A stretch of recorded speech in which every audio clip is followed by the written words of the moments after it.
Auspicia Universidad Siglo XXI. La educación evoluciona. Abrimos ahora sí la segunda parte del programa. Estamos en la mesa de los miércoles, la mesa de tendencias. Oreste Lucero, buenas noches, ¿cómo le va? Un gusto. Igualmente, como Gracias. siempre. Como siempre, qué hermosa camisa. Sí, ha pedido la gente. Muy bien, muy bien. La estrenamos en marzo y... Excelente, excelente. Luis Segarra, muy buenas noches. ¿Qué tal? ¿Cómo le va? Encantado. ¿Todo bien? Oh. Temas interesantísimos para el día de hoy porque venimos hablando mucho sobre comportamiento en las redes sociales y ya te vamos a estar presentando a los invitados. Coti, ¿cómo va? Muy buenas noches. ¿Todo bien? Muy bien. Bueno, gracias por venir. Nuevamente contamos con la señorita dentro de nuestra mesa. Vamos a presentar a los invitados del día. En primer lugar, Macarena Visconti, directora general de cuentas de la agencia Marcas y Mercados. Buenas noches. Buenas noches. ¿Cómo va? Bien, Bueno, gracias por venir, muchísimas gracias. Y tenemos a un licenciado y a un doctor. El primero es el doctor Martín Domínguez, profesor del FAMAF. Buenas noches, Martín, ¿cómo va? Buenas noches. ¿Todo bien? Un gusto. Muchas gracias por la invitación. Doctor en Ciencias de la computación. Ciencias de la Computación. Y un licenciado en Ciencias de la Computación es Pablo Celayes. ¿Cómo va? Buenas noches. Muy bien, Cayo, ¿Todo ¿cómo bien? va? Gracias por venir, muchísimas gracias. Vamos a hablar de algo que veníamos planteando y que veníamos hablando y es nuestro comportamiento en redes sociales. ¿Se puede predecir o no? Sí, y de eso vamos a hablar. Lo novedoso, predicción de preferencias. Les gusta mencionar a nuestros invitados o me intentan precisar el término. De lo que se trata acá es que hasta acá uno puede, por ejemplo en Facebook, inferir los gustos de una persona a partir de los likes, a partir de los me gusta que da. En una red un poco más abierta como es Facebook. En una red como Twitter uno puede más o menos vaticinar qué tipo de contenidos le interesan a una persona en función justamente de los contenidos que retuitea.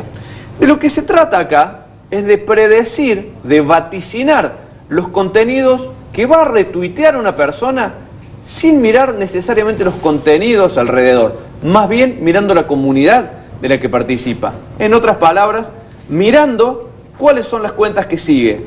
Por ahí viene la cuestión, Martín, ¿verdad? Por ahí viene. La idea del trabajo en el cual yo dirigí e hizo Pablo, se trataba de, básicamente,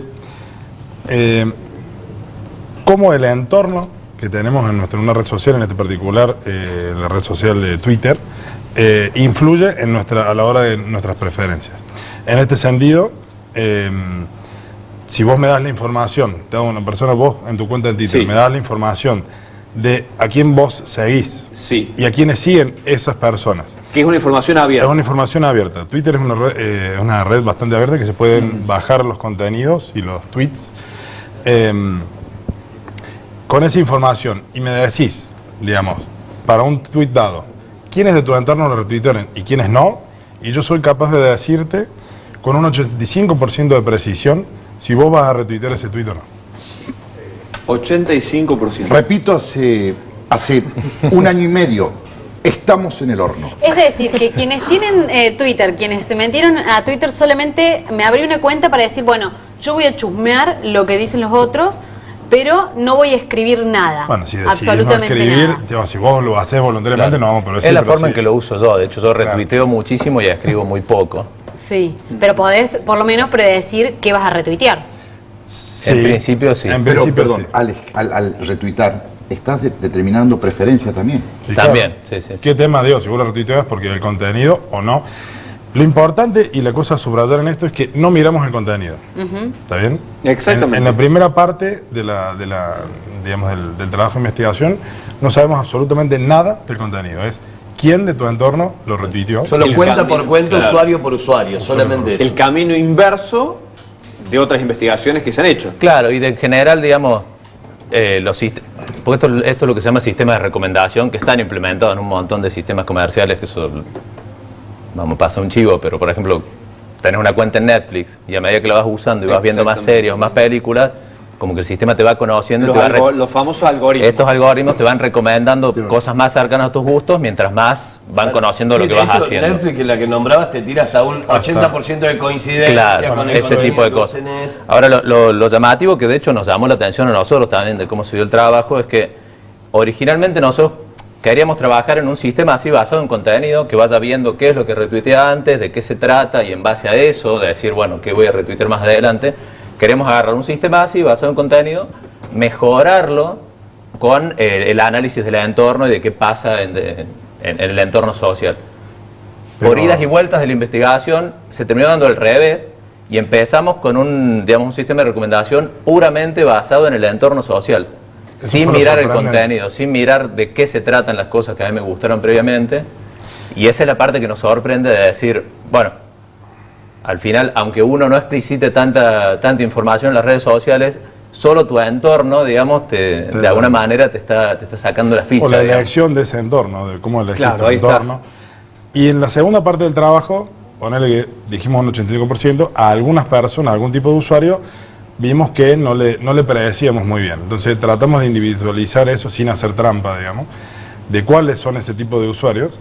Y a esos le hicimos un análisis del contenido y se retuitean más por el contenido que por su entorno.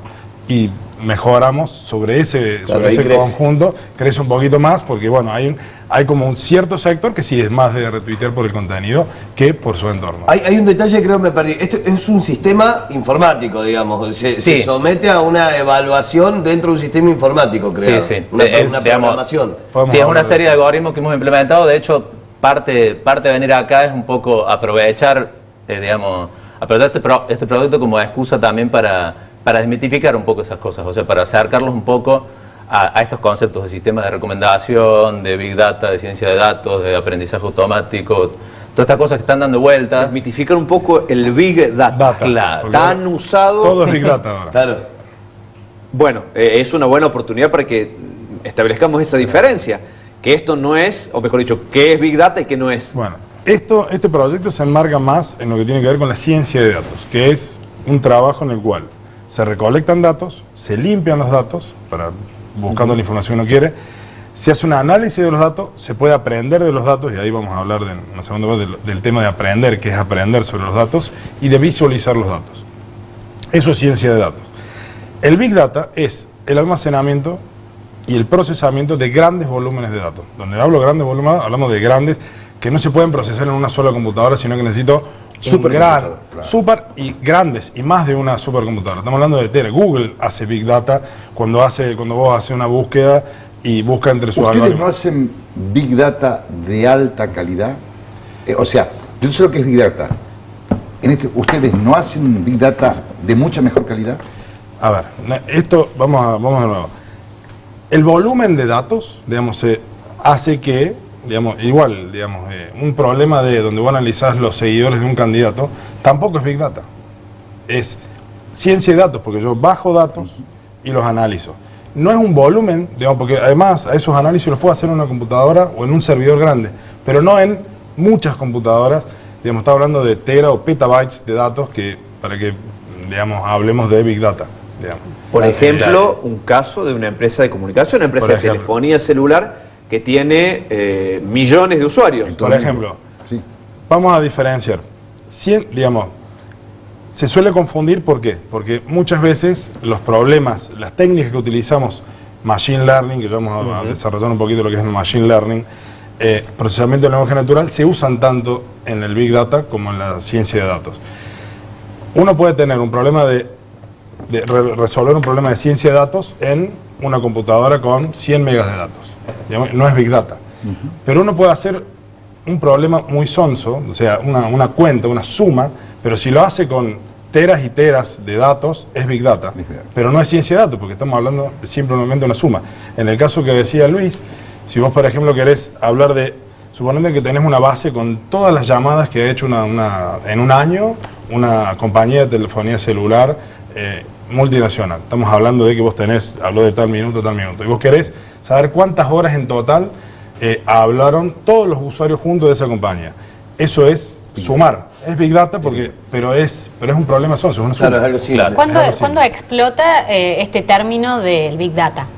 Yo creo que, a ver, cuando explota es difícil de decir, pero calculo que en los últimos 5 años en algún momento. Sí, y la confusión ahí entre lo que él dice, entre ciencia de datos o aprendizaje automático y Big Data, viene de que me parece que las dos cosas se instalan en la opinión pública al mismo tiempo a raíz de grandes empresas, digamos. Entonces, básicamente, cuando empezamos a ver que grandes empresas hacían un análisis, digamos, profundo, más allá de grande, profundo, eso es la ciencia de datos, debemos hacer análisis que extraen, digamos, información no evidente de los datos. cuando se empezaron a hacer estos análisis profundos sobre la millonada de datos que tiene Google o que tiene Facebook para saber qué publicidad te recomiendo Tendencia, o qué consumos, amigos te actitud. recomiendo, ese tipo de cosas, ahí es que quedaron medio ligados los dos conceptos. Es decir, bueno, estas empresas están haciendo Big Data y aprendizaje automático, ciencia de datos. Pero como dice Martín, puede existir una cosa sin la otra. O sea, el Big Data es más una cuestión de volumen, Sí. la ciencia de datos es más una cuestión de profundidad del análisis, digamos. Entonces, por ejemplo, el trabajo este que hemos hecho, que está bien, lo podemos hacer para todos los usuarios de la Argentina y va a ser Big Data. En este caso fue para una muestra de 5.000 usuarios y entra todo en la laptop que yo llevo en la mochila todos los días. Entonces yo no digo que hago Big Data porque no es el volumen, pero sí es el tipo de herramientas y el tipo de profundidad de análisis en el que la gente piensa cuando piensa en Big Data, porque al fin y al cabo están confundidos los Claro. términos. Cuando a alguien le hablas de un algoritmo que te predice algo en base a Tiene una más que ver masa de con el información, proceso que con- la gente con toda piensa la- en Big Data inmediatamente. Por ejemplo, han hablado en estos días de la aspiradora o la máquina que recolecta datos de acuerdo al espacio que va limpiando de tu departamento. Esa máquina nos genera Grandes una volúmenes, gran ¿no? cantidad de Claro, de pero datos. si de repente el fabricante que la vende acumula los datos de todos los cientos de miles de unidades que tienen en todo el mundo y usa eso para no sé, Detectar estimar comportamiento. cuándo se te va a romper la tuarquita esta, bueno, ahí sí Eso hay un ya puede trabajo llegar a ser. de ciencia de datos. Y por eso también está bueno la vuelta que le dieron al estudio, porque además de tomar un camino inverso, de lo que se trata también es de entender cuánto de nosotros hay en todos esos datos, cuánto de nuestra información y cuánto de nuestras elecciones quedan por el simple hecho de dar un follow, Sí, sí. por dar un me gusta o por lo que fuere. Y de vuelta, cuánta información que no damos explícitamente, Exactamente. de todas formas, por un lado o por Y el que otro queda la estamos almacenada. dando. O sea, no es solo la información que damos, sino la información que se puede inferir de la que damos. Exactamente. Y si encima le agregas la dimensión social, digamos, es la información que se puede inferir de mis conexiones y de la información mía. Digamos. Y la Entonces, ciencia de de alguna datos manera, justamente lo que hace es buscar esa información que no está en la superficie, sino si hace falta un análisis, recolección de datos y aprendizaje. Ahora, para llevarlo a un ejemplo práctico, de repente ustedes tuitean algo que retuitea a Lucho que lo sigue, yo lo retuiteo a Lucho que lo sigue a ustedes por el contenido o por afinidad o por lo que sea. Digo, ustedes ya saben que hay cierta probabilidad que contenido que él tuitee o que ustedes tuiteen que él retuitee, yo haga lo mismo, digamos. Ahora, ¿para qué nos sirve ese dato? ¿Para qué tenemos esta información o para qué lo usaríamos? ¿Cuál sería el fin? Muchos. bien. Digo, porque creo que debe haber partido de ahí también. Sí, la- sí, la- sí. Sí. Bueno, el trabajo en sí se originó con un fin práctico, que por ahí es muy largo de profundizar, pero originalmente yo estaba trabajando para una empresa holandesa que tenía un sistema de recomendación basado en contenido, queríamos mejorarlo con esta información social. La empresa esta nunca despegó, nunca tuvo suficientes datos, terminamos transformando todo en un experimento sobre Twitter y En el, luego en el medio pasamos por Facebook, pero Facebook tiene un problema que no es tan abierto como Twitter, entonces Claro. vos no podés Vos hacerte de los datos. regulás el contenido que es público o no. Claro. Sí. No podés, no solo eso, sino que no es digamos, la interfase que te da Facebook para bajar, para hacerte con los datos de los posts y todo eso, no es tan buena, no podés agarrar todos los datos. Twitter, podés bajar un año seguido de datos así sin ningún tipo de problema. Sí, de hecho va siendo una tendencia, digamos, dentro de la academia también, porque hay mucho laburo de investigación, incluso ni siquiera desde el área de ciencias de la computación, sino también investigaciones, digamos, sociológicas o de marketing o de otras áreas, que, digamos, la fuente de datos por excelencia, digamos, se está convirtiendo, está pasando a ser Twitter por la facilidad que tiene, digamos, tiene un modelo mucho más abierto. Pero bueno, volviendo a las aplicaciones, digamos, originalmente la idea de esto era aplicarlo en un sistema de recomendación que sí iba a usar, digamos, era un... Recomendación como hace Facebook de Claro. recomendarte Era tal un- sitio, tal página, Claro, tal acción. era un sistema para que funcionaba internamente para una empresa, para que sus empleados vayan leyendo noticias y trayendo noticias más ajustadas a sus preferencias. Pero después de haber una cosa más, digamos, más puramente de investigación, si se quiere, en que, digamos, nos despertó la curiosidad de decir, bueno, cuantificar de alguna manera hasta qué punto un algoritmo te puede predecir tus preferencias en base a preferencias de tu entorno, digamos. Es algo que se puede aplicar a la hora de, digamos, de diseñar estrategias en redes sociales, digamos, podés tener un indicador de... Vos querés llegar a cierta audiencia y podés tener indicadores de por por qué sectores o qué comunidades tienen más chances de... ¿Qué líderes de para opinión amarse también, algo. Líderes, Sí, sí. cuando, disculpa. una cosa muy importante que tiene mucho estudio es cuando un tweet se va a convertir en trending topics, por ejemplo. Poder Exactamente. utilizar Instalar un tema en agenda. ¿Cómo instalar un tema en agenda? En esto que hacen los medios ahora que instalan un tema, van a las redes, lo recogen de lo las replican, redes. lo replican. Claro. Claro, es la opinión pública, sí, Macarena. Y en ese estudio, ¿los 5.000 casos eran iguales o había tipo target en función de las distintas edades? No, no, es sexo? una muestra relativamente tomada al azar, o sea, en realidad se armó una red que, de vuelta, lo que decíamos antes, el modelo de Twitter para obtener datos tan abierto que te permite mucha facilidad de navegar las conexiones, digamos. Entonces, yo en cuestión de un par de días traje a partir de mi cuenta, agarré la gente que seguía yo, quienes seguían eso, 3 niveles, armé una red de 10 millones de usuarios, pero el estudio, digamos, era muy pesado de hacer sobre todos estos usuarios, sobre todo por la parte de que necesitamos bajar contenido, digamos. Entonces se tomó una muestra de, digamos, los más activos, los más centrales de entre esos, tomamos una muestra más pequeña de 5.000 usuarios y se hizo sobre esta muestra, digamos. Es una muestra al azar, la verdad que es una pregunta interesante ponerse a ver, digamos, demográficamente qué representa. La franja etaria. Hasta donde miramos, digamos, porque tratamos dentro de todo de mantener todo relativamente anónimo, hasta donde miramos la mayoría de las cuentas terminaban siendo cuentas de, a pesar de que yo sigo cuentas en varios lugares del mundo, la mayoría eran cuentas argentinas, digamos. Y en este caso también, volviendo a la pregunta tuya, Caio, sobre las utilidades, estamos en una época en la cual se invierte mucho dinero en campañas a través de las redes sociales. Pensemos en los bots. Claro, yo le veía ahí a Macarena que se prendía la lamparita cuando escuchaba, bueno, direccionado, comportamiento, tendencia, digo, claro. Sí, él dijo, es para todo, es para estrategias de comunicación, estrategia de posicionamiento, estrategia de... Es todo, es comunicación. El Y tema con de una los red bots, que es hasta más dinámica. claro, los bots son estos robots que retuitean o usuarios que no tienen una vida activa más que bots. para generar... Hay cuentas fake por un lado, hay bots por el otro. Los bots, bueno, Claro. le pueden explicar eso Hay mejor. Bueno, de hecho, digamos, me das pie para que hablemos de uno de los cabos sueltos que nos había quedado, porque siempre que uno habla de estas cosas suena medio a magia negra, ¿no? Así con un algoritmo que de repente, de la nada, te lee la mente, digamos. Todo este tipo de algoritmos, digamos, aprenden de datos, digamos, aprenden de datos pasados. O sea, que un algoritmo sea capaz de decir cuánto me influye en mi entorno es porque yo pude pasarle antes una suficiente masa de situaciones previas en las que pudo ver quién retuiteó, quién no, si yo retuiteé o no, y aprende. ¿Qué quiere decir que aprenda? Eso es lo que le va a contar un poco más Martín, pero este tipo de aprendizaje automático se aplica a muchísimas cosas. Por ejemplo, vos hablabas del tema de hay cuentas que son bots y cuentas que son reales. Bueno, hay algoritmos que basados en cuánta data puedas traer sobre el comportamiento, bots, identifican de vuelta, no es magia, con cierto grado de certeza, pero suficiente para muchas aplicaciones, identifican si una cuenta es un bot o es un usuario real. Ahora, antes del corte, ¿sí? ¿Cómo es este aprendizaje automático, digamos? ¿Cómo... A eso voy. Vamos a hacer un ejemplo parecido que voy a decir de detectar algún bot o algo por el estilo. Supongamos que, vamos a un ejemplo simple, queremos detectar si un mail es spam o no. ¿Está bien? Vieron que hay un montón de algoritmos hoy que te dicen y que te lo mandan a la papelera, a un mail que supuestamente es spam. Uno podría, los primeros algoritmos seguramente con la programación tradicional, ¿qué hacían? Digamos, uno empezaba a escribir reglas a mano. Si aparece la palabra importante o algo, es un spam.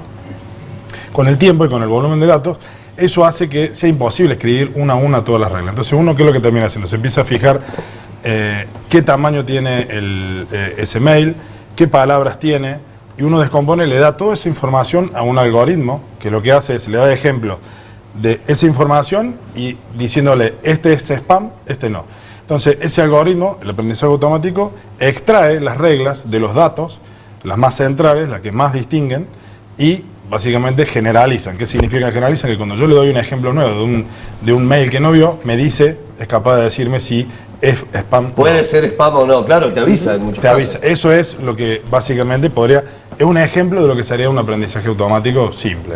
Nos vamos a ir al corte y nos deja pensando esto. Atención con su cuenta de Twitter, fíjese, ahora puede estar siendo analizada. No, vamos a ir al corte, cuando volvemos vamos a hablar un poco más de publicidad, vamos a hablar de las nuevas formas de hacer publicidad junto con las redes sociales y acá es donde empieza todo a unirse. Corte y ya volvemos. Skinny Wolf.